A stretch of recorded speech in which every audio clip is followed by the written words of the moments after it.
ओम शांति। 18 अप्रैल 2026। बाबा के महावाक्य। मीठे बच्चे, तुम बाप द्वारा सम्मुख पढ़ रहे हो। तुम्हें सतयुगी बादशाही का लायक बनने के लिए पावन जरूर बनना है। प्रश्न: बाप के किस ऑक्यूपेशन को तुम बच्चे ही जानते हो? उत्तर: तुम जानते हो कि हमारा बाप भी है, टीचर और सतगुरु भी है। बाप कल्प के संगम युग पर आते हैं, पुरानी दुनिया को नया बनाने, एक आदि सनातन धर्म की स्थापना करने। बाप अभी हम बच्चों को मनुष्य से देवता बनाने के लिए पढ़ा रहे हैं। यह ऑक्यूपेशन हम बच्चों के सिवाय और कोई नहीं जानता। गीत: भोलेनाथ से निराला कोई और नहीं। ओम शांति।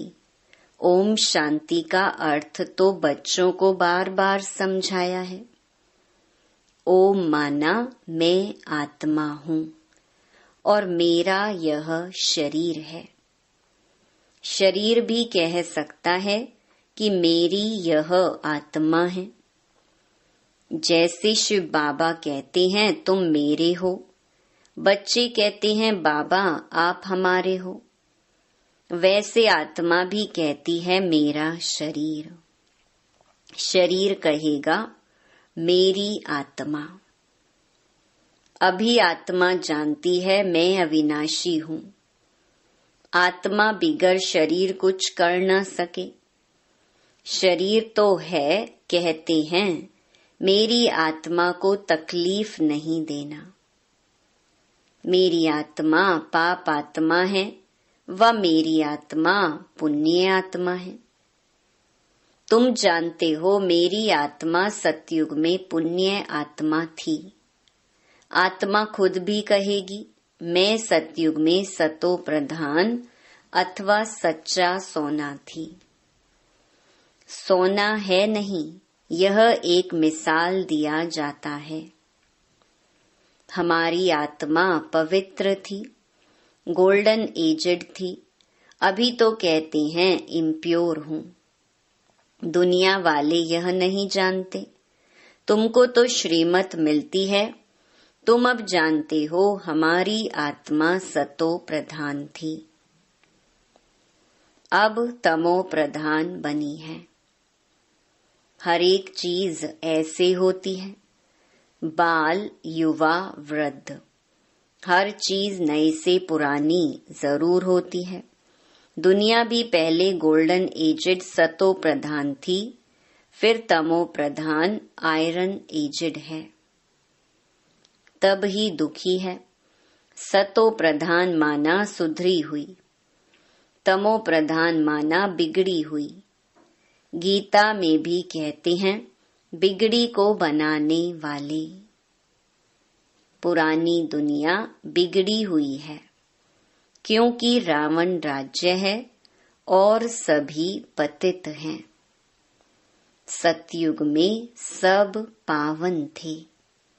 उनको न्यू वाइसलेस वर्ल्ड कहा जाता है।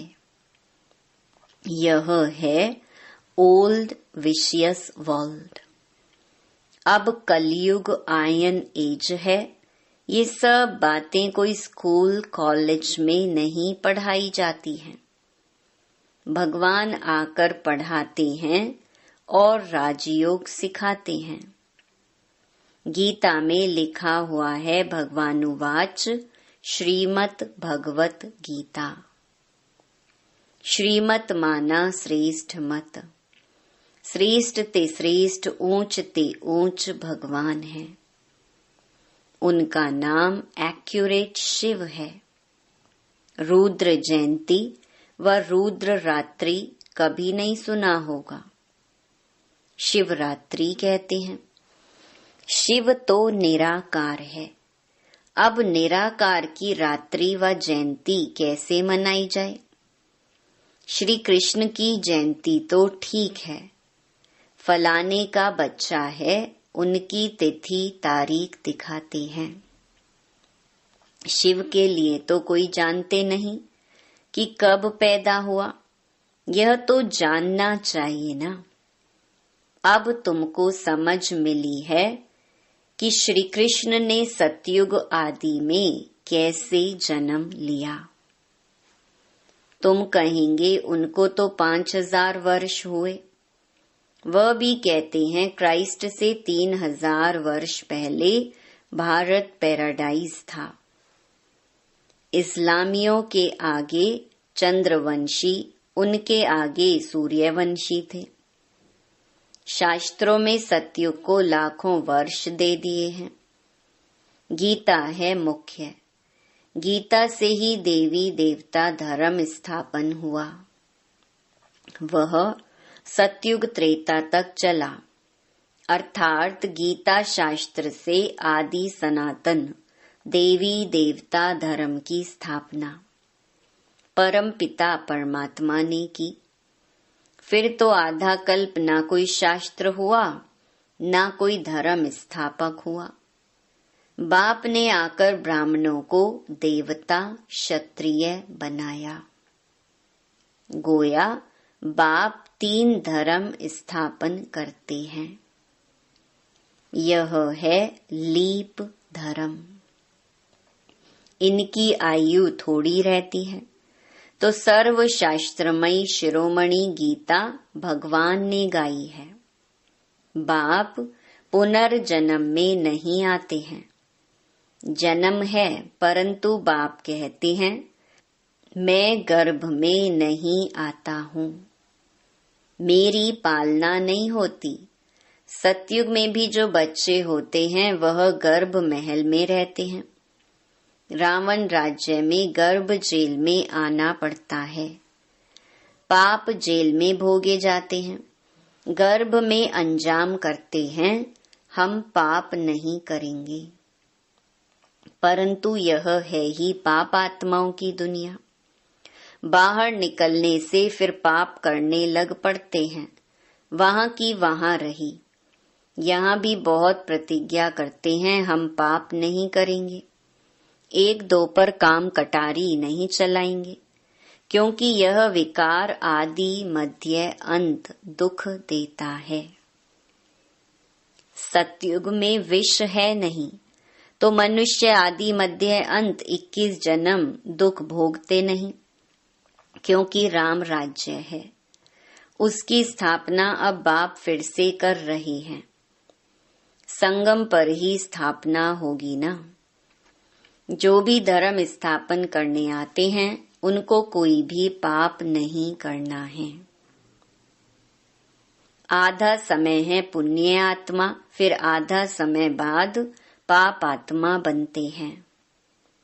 तुम सतयुग त्रेता में पुण्य आत्मा रहते हो, फिर पाप आत्मा बनते हो। सतो प्रधान आत्मा जब ऊपर से आती है तो वह सजाएं खा नहीं सकती। क्राइस्ट की आत्मा धर्म स्थापन करने आई, उनको कोई सजा मिल न सके। कहते हैं क्राइस्ट को क्रॉस पर चढ़ाया, परंतु उनकी आत्मा ने कोई विकर्म आदि किया ही नहीं है। वह जिसके शरीर में प्रवेश करते हैं उनको दुख होता है, वह सहन करते हैं। जैसे इसमें बाबा आते हैं वह तो है ही सतो प्रधान। कोई भी दुख तकलीफ इनकी आत्मा को होता है, शिव बाबा को नहीं होता है। वह तो सदैव सुख शांति में रहते हैं, एवर सतो प्रधान है। परंतु आते तो इस पुराने शरीर में है ना। वैसे क्राइस्ट की आत्मा ने जिसमें प्रवेश किया उस शरीर को दुख हो सकता है। क्राइस्ट की आत्मा दुख नहीं भोग सकती, क्योंकि सतो रजो तमो में आती है। नई नई आत्माएं आती भी तो है ना। उनको पहले जरूर सुख भोगना पड़े, दुख भोग नहीं सकती। लॉ नहीं कहता। इसमें बाबा बैठे हैं, कोई भी तकलीफ इनको माना दादा को होती है, न कि शिव बाबा को। परंतु यह बातें तुम जानते हो और कोई को पता नहीं है। ये सब राज अभी बाप बैठ समझाते हैं। इस सहज राजयोग से ही स्थापना हुई थी। फिर भक्ति मार्ग में यही बातें गाई जाती हैं। इस संगम पर जो कुछ होता है वह गाया जाता है। भक्ति मार्ग शुरू होता है तो फिर शिव बाबा की पूजा होती है। पहले पहले भक्ति कौन करता है? वही लक्ष्मी नारायण जब राज्य करते थे तो पूज्य थे। फिर वाम मार्ग में आ जाते हैं तो फिर पूज्य से पुजारी बन जाते हैं। बाप समझाते हैं, तुम बच्चों को पहले पहले बुद्धि में आना चाहिए कि निराकार परमपिता परमात्मा इस द्वारा हमको पढ़ाते हैं। ऐसी और कोई जगह सारे वर्ल्ड में हो न सके जहां ऐसे समझाते हो। बाप ही आकर भारत को फिर से स्वर्ग का वर्षा देते हैं। त्रिमूर्ति के नीचे लिखा हुआ है, deity world sovereignty is your god fatherly birth right. Shiv Baba आकर तुम बच्चों को स्वर्ग की बादशाही का वर्षा दे रहे हैं, लायक बना रहे हैं। तुम जानते हो बाबा हमको लायक बना रहे हैं, हम पतित थे ना। पावन बन जाएंगे फिर यह शरीर नहीं रहेगा। रावण द्वारा हम पतित बने हैं, फिर परमपिता परमात्मा पावन बनाए, पावन दुनिया का मालिक बनाते हैं। वही ज्ञान का सागर पतित पावन है। यह निराकार बाबा हमको पढ़ा रही हैं। सब तो इकट्ठा नहीं पढ़ सकते। सम्मुख तुम थोड़े बैठे हो, बाकी सब बच्चे जानते हैं। अभी शिव बाबा ब्रह्मा के तन में बैठ सृष्टि के आदि मध्य अंत का नॉलेज सुनाते होंगे। वह मुरली लिखत द्वारा आएगी और सत्संगों में ऐसा थोड़ी समझेंगे। आजकल टेप मशीन भी निकली है, इसीलिए भरकर भेज देते हैं। वह कहेंगे फलाने नाम वाला गुरु सुनाते हैं। बुद्धि में मनुष्य ही रहता है, यहाँ तो वह बात है नहीं। यह तो निराकार बाप नॉलेजफुल है। मनुष्य को नॉलेजफुल नहीं कहा जाता। गाते हैं God father is knowledgeful, peaceful, blissful. तो उनका वर्षा भी चाहिए ना। उनमें जो गुण हैं वह बच्चों को मिलने चाहिए। अभी मिल रहे हैं। गुणों को धारण कर हम ऐसे लक्ष्मी नारायण बन रहे हैं। सब तो राजा रानी नहीं बनेंगे। गाया जाता है राजा रानी वजीर, वहां वजीर भी नहीं रहता। महाराजा महारानी में पावर रहती है। जब विकारी बनते हैं तब वजीर आदि होते हैं। आगे मिनिस्टर आदि भी नहीं थे। वहां तो एक राजा रानी का राज्य चलता था। उनको वजीर की क्या दरकार, राय लेने की दरकार नहीं, जबकि खुद मालिक हैं। यह है हिस्ट्री ज्योग्राफी। परंतु पहले पहले तो उठते बैठते यह बुद्धि में आना चाहिए कि हमको बाप पढ़ाते हैं, योग सिखाते हैं, याद की यात्रा पर रहना है। अभी नाटक पूरा होता है। हम बिल्कुल पतित बन गए हैं क्योंकि विकार में जाते हैं, इसीलिए पाप आत्मा कहा जाता है। सतयुग में पाप आत्मा नहीं होते, वहां हैं पुण्य आत्माएं। वह है प्रारब्ध जिसके लिए तुम अभी पुरुषार्थ कर रहे हो। तुम्हारी है याद की यात्रा जिसको भारत का योग कहते हैं, परंतु अर्थ तो नहीं समझते हैं। योग अर्थात याद, जिससे विकर्म विनाश होते हैं। फिर यह शरीर छोड़ घर चले जाएंगे, उसको स्वीट होम कहा जाता है। आत्मा कहती है हम उस शांति धाम के रहवासी हैं, हम वहां से नंगे अशरीरी आए हैं, यहाँ पाठ बजाने के लिए शरीर लिया है। यह भी समझाया है माया 5 विकारों को कहा जाता है। यह 5 भूत हैं। काम का भूत, क्रोध का भूत, नंबर 1 है देह अभिमान का भूत। बाप समझाते हैं सतयुग में यह विकार होते नहीं हैं, उसको निर्विकारी दुनिया कहा जाता है। विकारी दुनिया को निर्विकारी बनाना यह तो बाप का ही काम है। उनको ही सर्वशक्तिमान ज्ञान का सागर पतित पावन कहा जाता है। इस समय सब भ्रष्टाचार से पैदा होते हैं। सतयुग में ही वाइसलेस दुनिया है। बाप कहते हैं अब तुमको विषय से वाइसलेस बनना है। कहते हैं इस बिगर बच्चे कैसे पैदा होंगे।